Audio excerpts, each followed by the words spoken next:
Shalom and welcome again to another edition of the Seekers of Meaning, the podcast arm of Jewish Sacred Aging. I'm your host, Rabbi Richard Address. We welcome you and thank you for joining us. If you'd like to reach us for comments or questions or suggestions, just email me at rabbiaddress@jewishsacredaging.com. And as you know, these podcasts are designed to explore issues related to our own aging and the implications of longevity for our families and our community. And it is a pleasure to welcome to today's edition of Seekers of Meaning, Dr. David Bernstein and Melissa Bernstein, who are the chief directors, presidents, medical directors of Power of Five Life. Power of Five Life. Dr. Bernstein, welcome back. Melissa, it's nice to meet you for the first time. Nice to meet you as well. Always a pleasure, Rabbi. Nice to see you guys, and thank you for joining us. I know you're traveling, so I appreciate your time and to be with us. Dr. Bernstein is a returning guest to us, the author of many books, The Power of Five books, a internal medicine specialist and geriatrician based in Florida. And Melissa, who brings her own special uniqueness around cooking and exercise and yoga, and we're going to try to combine some of this stuff because I'm fascinated by what you're into now, especially as Dr. Bernstein, you've moved from the daily practice into transitioning into a different phase of life, which you call what? Re-inspirement. Okay, so talk to me about what you guys mean by re-inspirement as opposed to retiring. Go ahead. I practiced internal medicine for 40 years, and I loved it. And I had an opportunity to take an early retirement as things were going on in healthcare. And I can't say I totally jumped to the opportunity because I wanted to continue to practice, but it worked for me. And after setting myself 3 goals to do in retirement is sleep better, play golf better, and play mahjong with my wife. I've done all 3. About 3 or 4 months into that, I decided I wanted to do more. And Melissa and I put our heads together in what we are now calling our re-inspirement. And we decided that 80 years of experience in healthcare was sufficient so that now we wanted to give back to our community, share what we've learned about health, healthcare, retirement, aging well, experiencing longevity. And so that's what we decided to do. We've done it in a couple of different ways. I've worked on marketing what I've written in the last 10 years. And then Melissa and I have combined our forces, and she's written a cookbook and devoted energy toward helping people in the caregiving community. I'm an occupational therapist by background, and have been doing healthcare and training really for the majority of my career. And in 2015, I wound down my education company, which was providing courses for physical therapy, occupational therapy, speech language pathology, athletic trainers to get their required or needed continuing education units for their licensure and certification.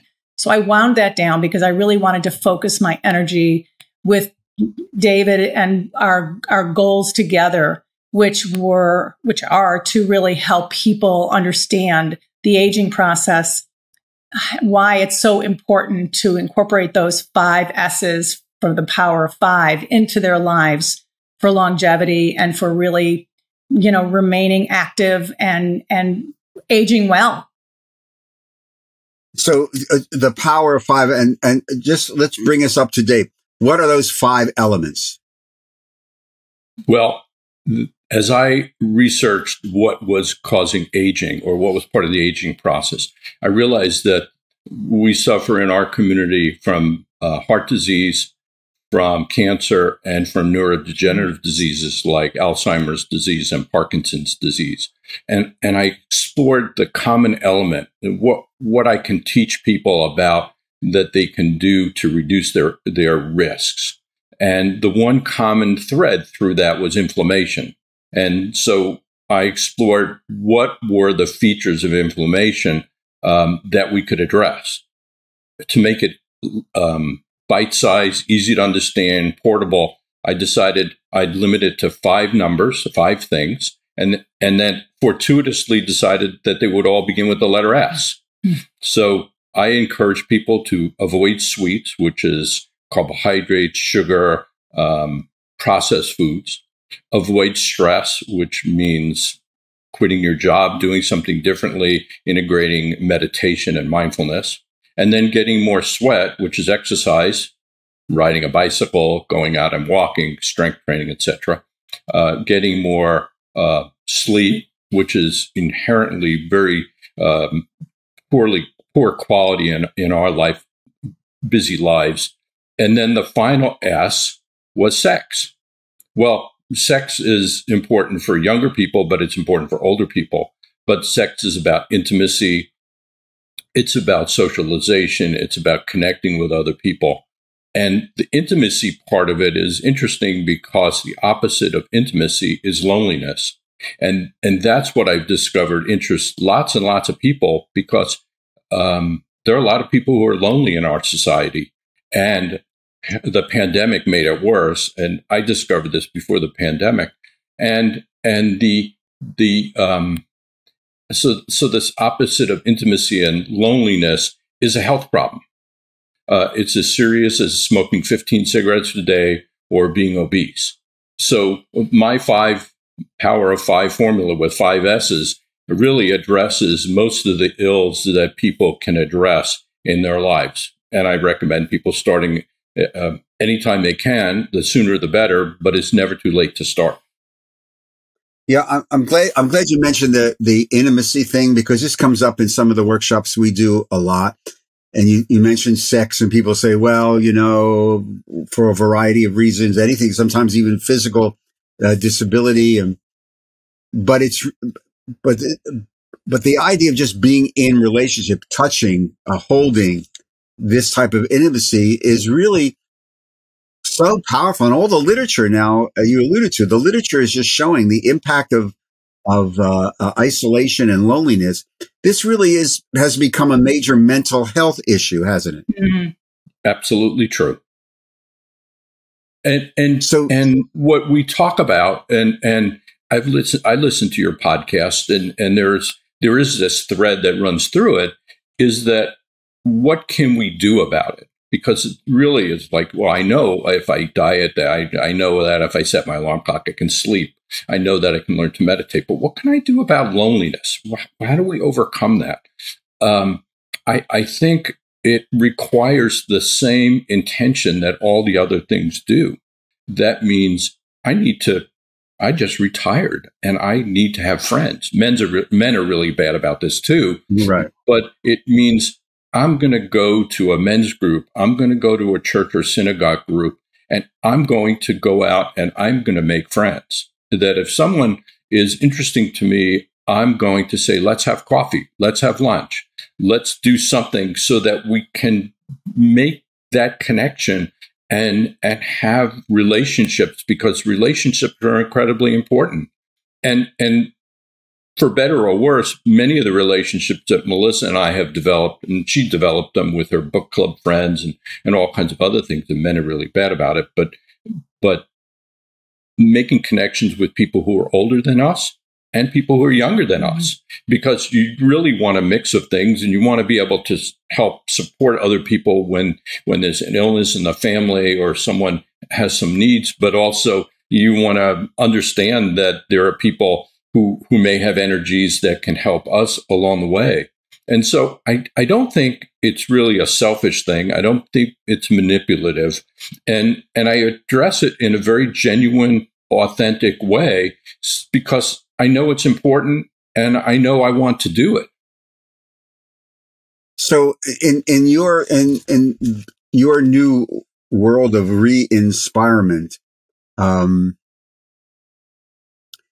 because you just alluded to something that you live in Florida, and there's the idea of intergenerational involvement, as opposed to just going to a siloed community or something.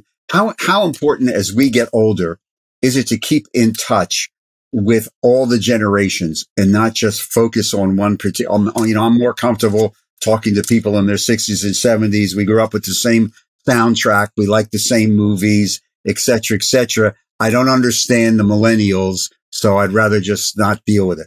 How isolating is that? How important is it to broaden one's cultural and generational menu?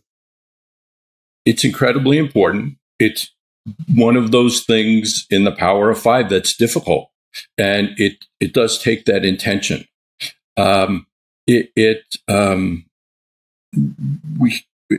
It's incumbent upon us, and it's not easy, and it's not necessarily fun to interact with millennials because we really do think differently. The other component of what you're talking about that I'll bring in is that families separate, or our kids are all in different cities in this country. As far west as Los Angeles, and we have them in the Midwest, and so this is very different than 50 years ago when people didn't move far from home and they'd have Sunday night dinners together or spend a whole day together.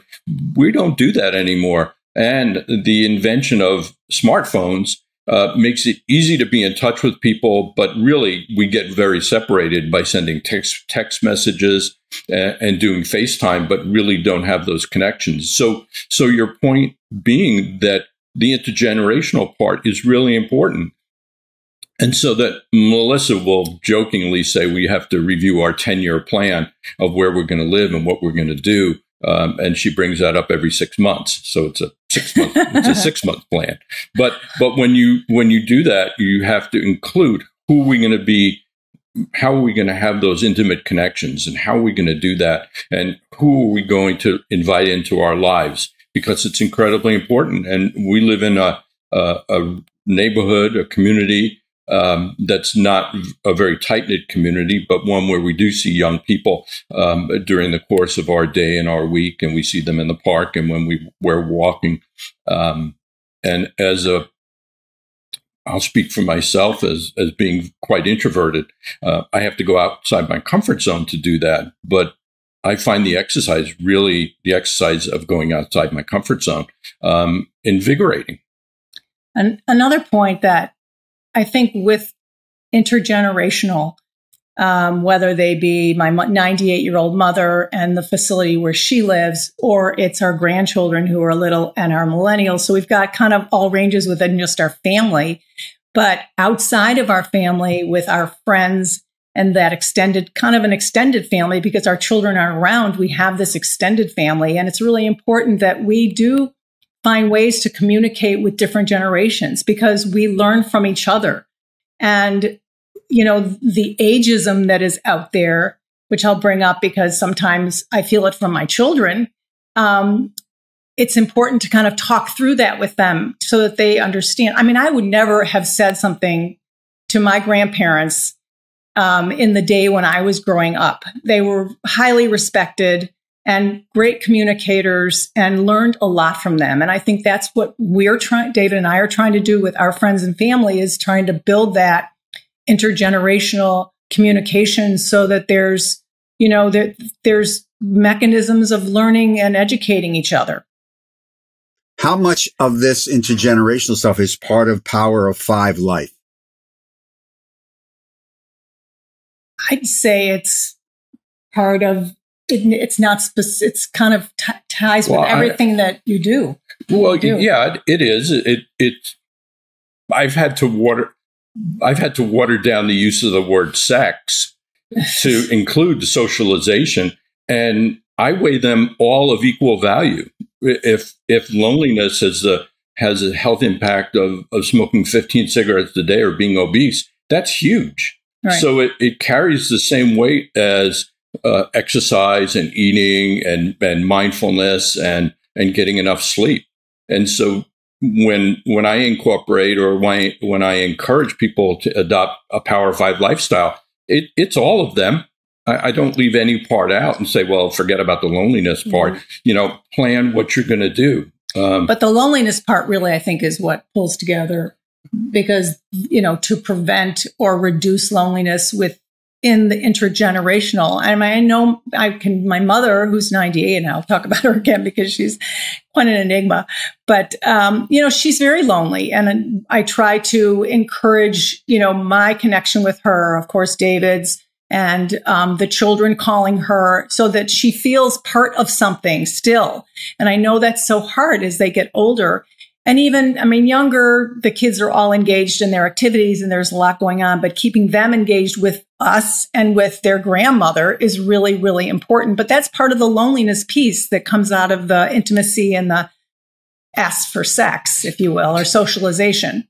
And people are not knowledgeable enough about this and don't know where to find it. So first, we can talk about the religious component of this, that maybe visits to the synagogue and churches were on their way down before the pandemic, but the pandemic has had a really negative impact on church attendance and synagogue attendance. And that's where people can meet.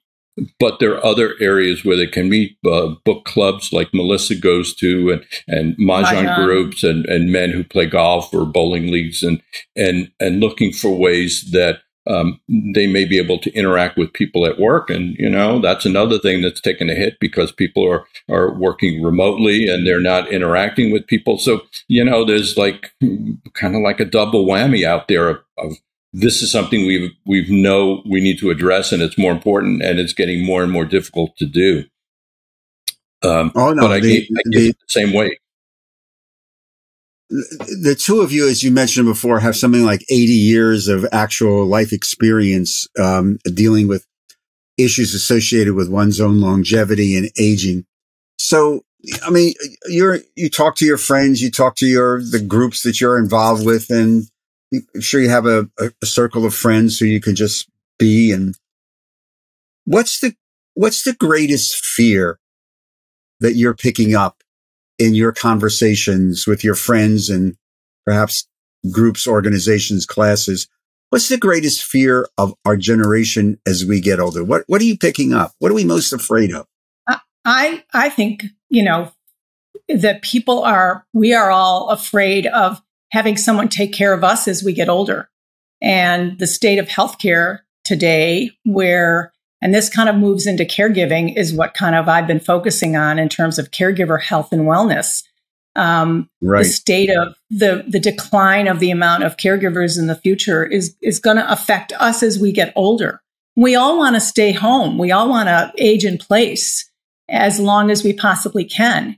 But I think among my friends and people we've talked to, that there are these fears about what is going to be for us when we get to the point we really need a caregiver or healthcare or a facility that's going to take good care of us. That's one aspect. Well, and to clarify it a little bit, it's independence. It's a loss of independence. And I know a big portion of your listeners are baby boomers. We've talked about that over the years. And as baby boomers, we're a very independent generation. We like to do things ourselves. We've always gotten by doing those things. And then our health may go. It may be a hip replacement. It may be a fall and a fracture. And suddenly there's a big change. And out of the 53 million caregivers there are, the largest group of caregivers is the baby boomers. They are the largest group that is taking care of an adult or a handicapped child or something, and their health, they're aging as well as they're taking care of someone. So, and then the final component of this is the huge fear of dementia. And that adding to that, now we live here in Florida, our kids are all over the country, and now we have dementia, and who's going to be our caregivers, and how are we going to do that, and how are we going to live, and where are we going to live, and who's going to accept some of the burden of what's going on in our lives. That's a real fear, and also get swept under the rug until it comes crashing down in a crisis, and there is no plan. So we talk a little bit about our own personal plan and encourage others to set forth a plan so that they can address these needs. But that's why we live the Power of Five. We get enough sleep, we exercise, all of the things that we talk about can maybe push those illnesses or anything that may get us down as we age, maybe can push that further away. Taking care of yourself and using the Power of Five formula is really the way that we talk about the importance of why you can stay healthier, you can live longer. These are the kinds of things that, we talk about because of these issues that we're facing ahead of us. And another component of that, Melissa, is that we go out in our community and participate in events so that we get our brain stimulation as well, but it also feeds into, are we getting interaction with other people and setting up practices so that we avoid that loneliness trap. So if somebody wanted to find out more about this and the five, the website is what? Where does somebody go on the machine? Power5life.com. .com. One Power5life.com.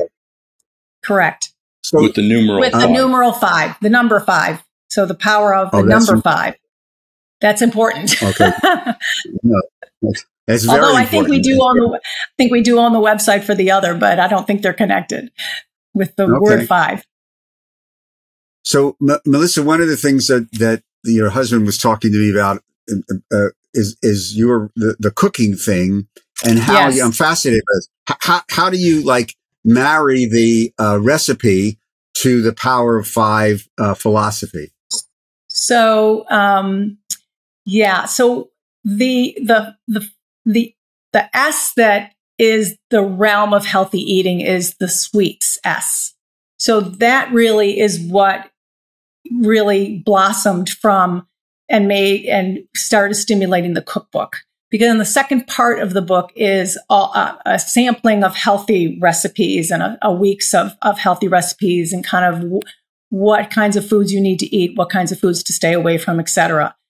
So that really was the blossom of the cookbook. But I put the cookbook on hold, which I'm back to it now. But I put that original cookbook on hold because before I say that, I just want to say about you asked the question about the recipes. The recipes are all based on the healthy eating patterns that we have outlined, which are less sugar, less fat, healthy carbohydrates, high protein.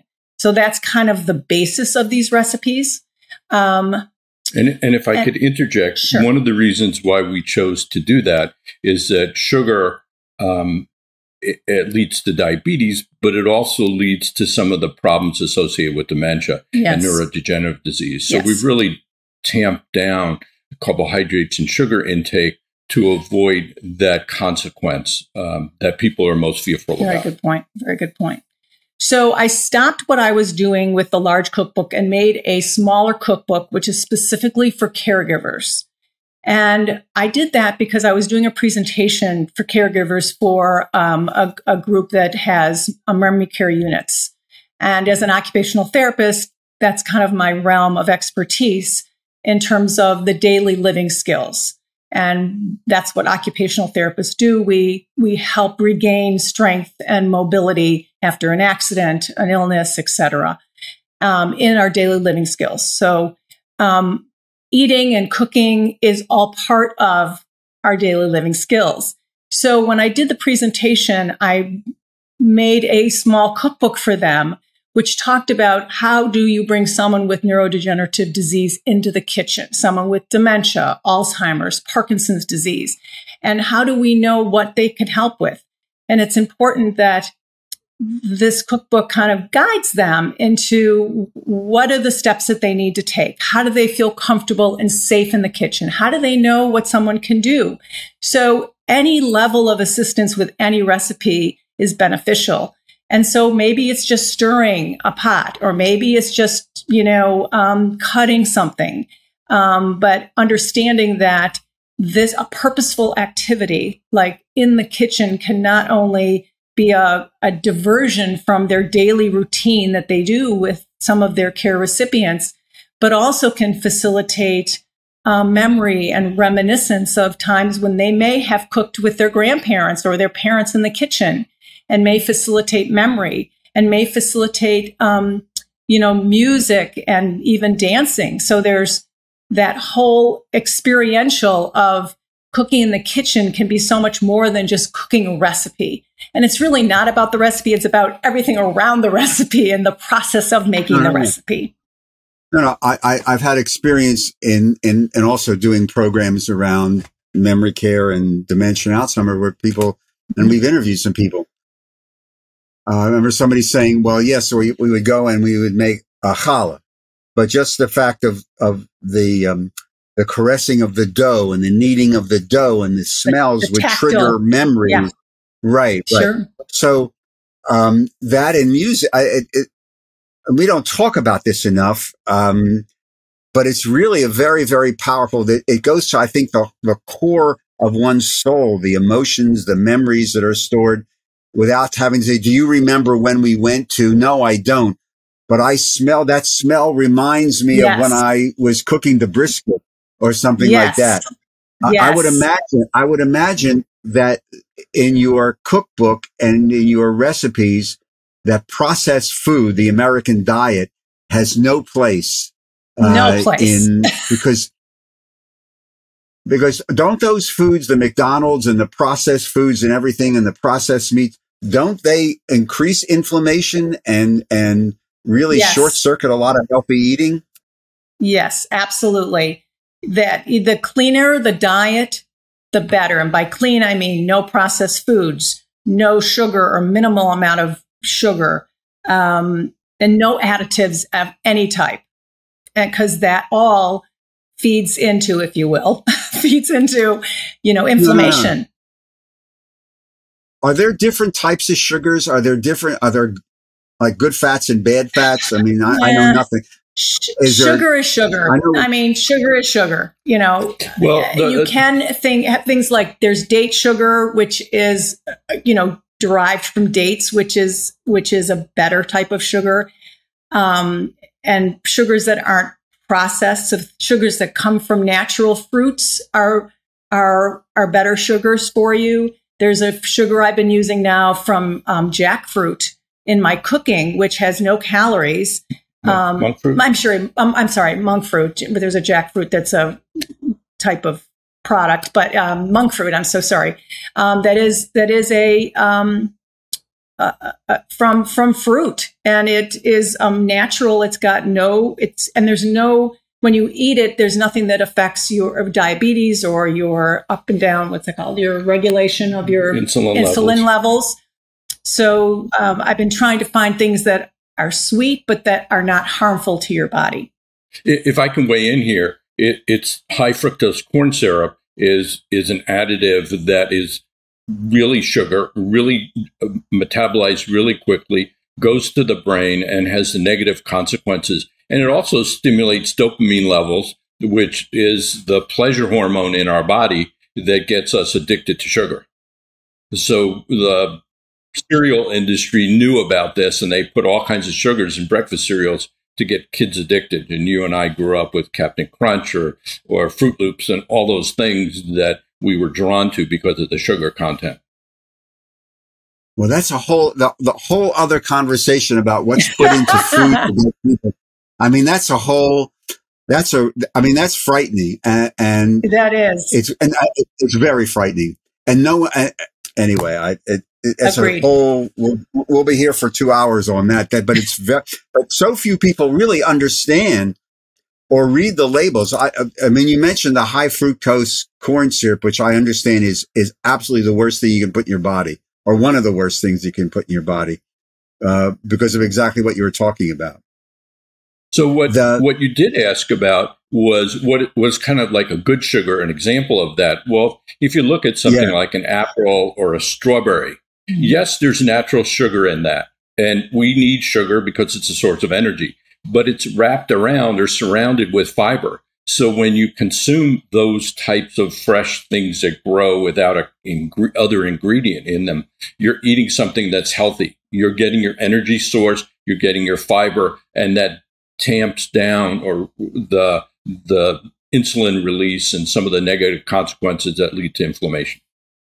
Right, the apple a day mentality, which is exactly. But I have to ask you this question, because there's part of me that, very selfishly, and some friends of mine, dark chocolate.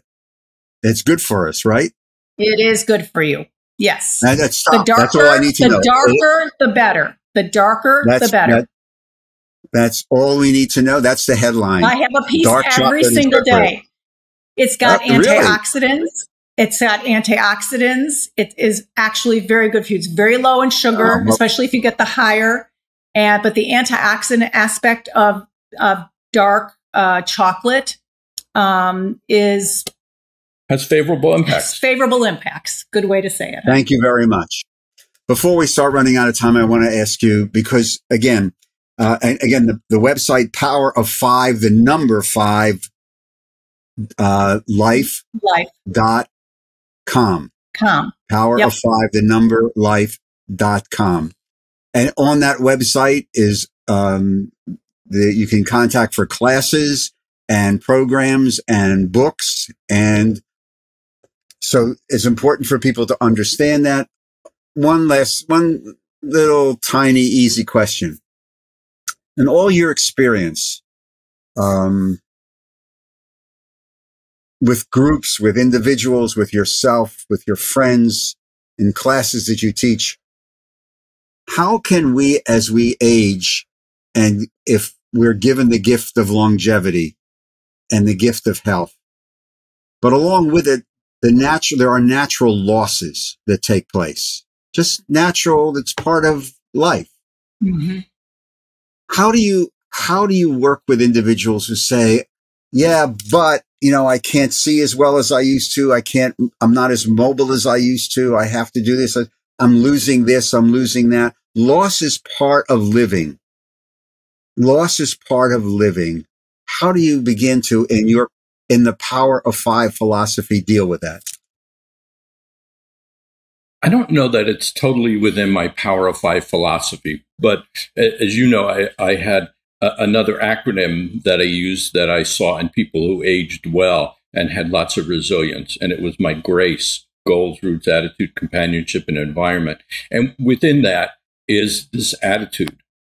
And usually I talk about an attitude of gratitude and kindness, but you can talk about being kind to yourself and having a positive attitude and accepting things that come along and being mindful that that's the way life is and celebrating it. Not everybody does that, and they still survive. And Melissa knows her mother is the example of someone with not a great attitude, who had genes that enable her to live so far to almost 98. And she suffers, and one doesn't have to suffer. One can adapt or adopt an attitude of positivity and accept the things that are going on and go with the flow. Speaking of flow, is my Aunt Flo in California, who's 102. And we visited her, and we have this discussion about, Aunt Flo, how did you live to be 102? And she said, it all has to do with mazel, luck. Right.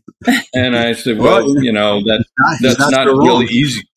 That's not really easy for me to talk to in public, because not everybody knows mazel, and I have to incorporate the Power of 5, because you didn't make it to 102 by not doing some of that stuff. And she's a stubborn woman, and she'll say, no, I didn't do any of it. And I say, no, let's say you eat right. You have always been active. She still plays bridge. She does ceramics.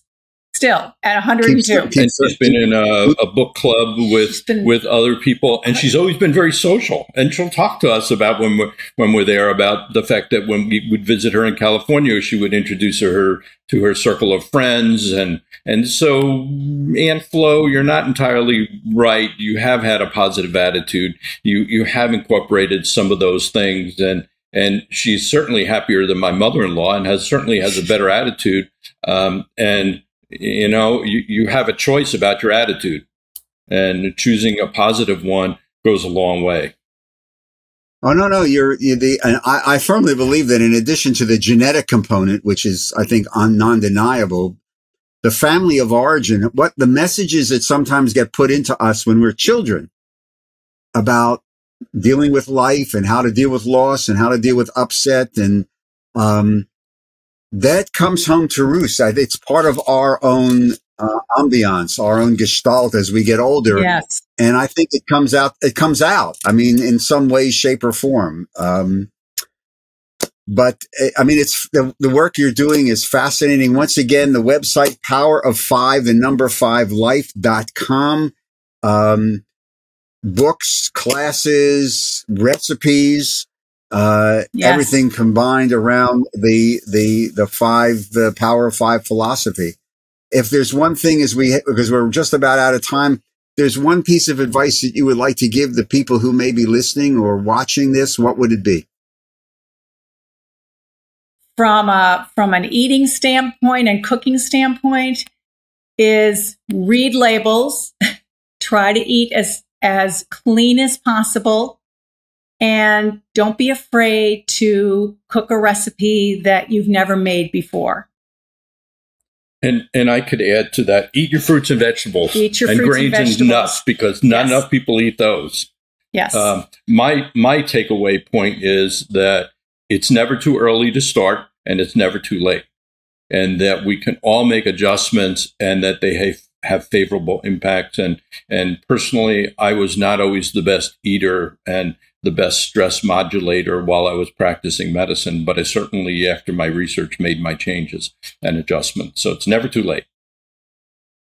Well, congratulations on your own re-inspirement and the spreading of the re-inspirement word to others and in the Power of Five life. Dr. David Bernstein, Melissa Bernstein, thank you very, very much. I just wish you continued success, travel safe, good health, and maybe I'll see you on US 19 on the way down to Clearwater one day. So okay. Look forward to it. Thank you. You be good. Take care. Thank you. And to all of you, thank you again for joining us on today's edition of Seekers of Meaning, the TV show and podcast arm of Jewish Sacred Aging. We appreciate your attention. And again, you can email me, rabbi address at jewishsacredaging.com for any suggestions or comments. If you'd like to make a tax-free donation to help support our work and these podcasts, go to the website, jewishsacredaging.com, click on the donate button, just follow the prompts. It's real easy. A big shout out to our producer, Steve Lubetkin. The Seekers of Meaning is produced through Lubetkin Media Companies in Cherry Hill, New Jersey. Thank you again for joining us. I look forward to seeing you on our next Seekers of Meaning TV show and podcast. In the meantime, stay safe, everyone. Stay healthy, eat right. Remember those 5 things. And most of all, be kind. Be kind to everyone. Take care. Shalom.